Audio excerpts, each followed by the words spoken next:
Ratio. अब ये मैंने कहा इस पर डायरेक्ट क्वेश्चन कभी नहीं आएगा, लेकिन आपको कब कैसे किस फॉर्म में वो क्वेश्चन में यूज कर ली, यू नेवर नो।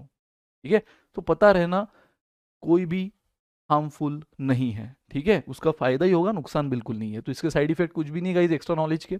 तो यस, एक चीज होती है कंपाउंडेड रेशो। यार ये कंपाउंडेड रेशो क्या है सर? कंपाउंड इंटरेस्ट सुना है, कंपाउंडेड रेशो क्या है? तो जब भी आपको मल्टीपल रेशोज दिए जाएंगे ना, और आपको बोला जाएगा find compounded ratio of all this multiple ratios, तो फिर देखो फॉर एग्जांपल अगर आपको एक रेशो दे दिया ए इज टू बी, दूसरा सी इज टू डी, तीसरा ई इज टू एफ, और इन तीनों रेशो का आपको क्वेश्चन ने कंपाउंडेड रेशो बोला है, तो भाई कुछ नहीं, जितने भी रेशो का कंपाउंडेड रेशो बोला है सिंपली इनका मल्टीप्लीकेशन ले डालो, ठीक है, खत्म। जितने भी रेशो का बोला है उसका क्या ले लो, मल्टीप्लीकेशन। तो जो भी फाइनल एक फाइनल आंसर भी क्या बनेगा, एक रेशो के फॉर्म में, वो कहलाएगा कंपाउंडेड रेशो, दैट्स इट। ठीक है, सो यस इन बातों पे बस एक नॉलेज आपको देना था, टाइप्स एक बेसिक वो मैंने बताया। अब आते हैं उन चीज़ों पे जिस पे क्वेश्चन में हम बहुत बड़े लेवल पे यूज करने वाले हैं। तो यस गाइज, सबसे पहले तो याद रखो किसी भी रेशो को for the sake of solution हम किसी सेम कांस्टेंट से मल्टीप्लाई या डिवाइड कर सकते हैं, यस कर सकते हैं।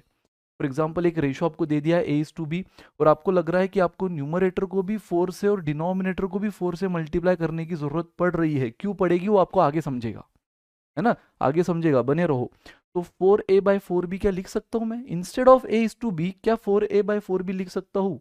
बिल्कुल लिख सकते हो भाई, बिंदास लिख सकते हो। या फिर आपको इसी रेशो को 2 से डिवाइड करने की जरूरत पड़ रही है, ए को भी और बी को भी, क्या कर सकते हो, बिल्कुल कर सकते हो।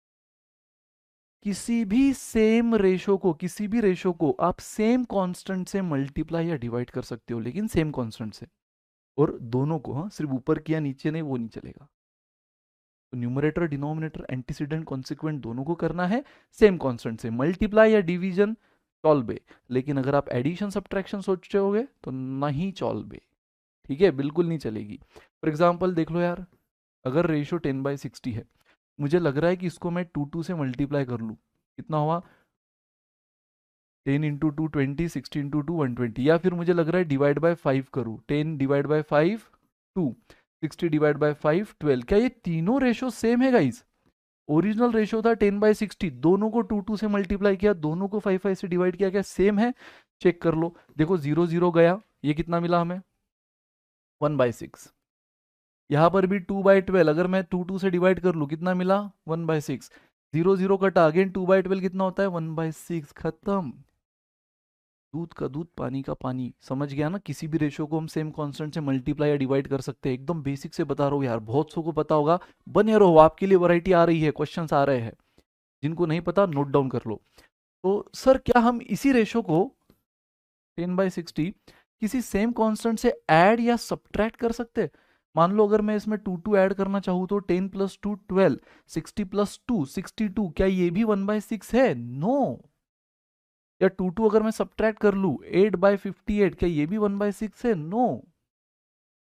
तो thumb rule of the topic सुनो guys, for the sake of solution, आगे आने वाले किसी भी सिचुएशन पे कोई भी रेशो को आप मल्टीप्लाई कर सकते हो किसी सेम कांस्टेंट से, डिवाइड कर सकते हो किसी सेम कांस्टेंट से, बिंदास कर सकते हो, कोई रोकेगा नहीं, कोई टोकेगा नहीं, लेकिन एडिशन या सब्ट्रैक्शन किसी भी कांस्टेंट से नहीं कर सकते।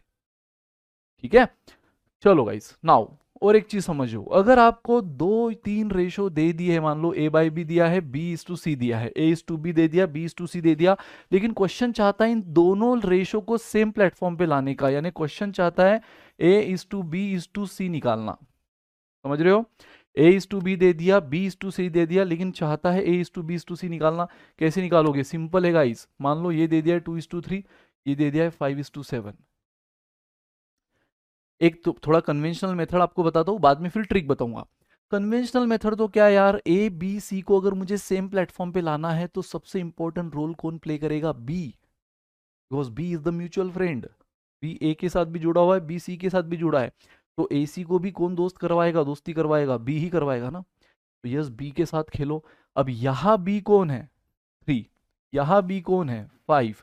तो गाइस इस पूरे रेशो को अगर मुझे बी को सेम, जब तक मैं बी को सेम नहीं करूंगा मैं सेम प्लेटफॉर्म पे नहीं ला पाऊंगा, तो b को, यानी b एक जगह है 3, एक जगह है 5, अब इनका कॉमन मल्टीपल कौन है? 15। 3 और 5 इनका कॉमन मल्टीपल, दोनों के टेबल में पहला नंबर कौन सा आता है? 15। गाइज वापिस मैं इस बात पे आऊंगा, पहले एक इंपॉर्टेंट, इसको आप रूल बोलो, कंडीशन बोलो, कुछ भी बोलो, लेकिन अगर कॉन्ट में मास्टरी करना है ना, तो जैसे जीने के लिए रोटी कपड़ा मकान इंपॉर्टेंट है, मैं कई बार ये बात बोलता हूँ, आगे पिछले भी वीडियो में कुछ बोला होगा, उसी तरह कॉन्ट के लिए इंपॉर्टेंट है भाई टेबल्स। हाँ, मैं हर चीज़ बेस से पढ़ाऊंगा, लेकिन टेबल आपको याद रखने पड़ेंगे, कम से कम 1 to 30 तक। मैं नहीं बोलूंगा 31 32 को याद करो, लेकिन 1 से 30 तक याद रखना ज़रूरी है।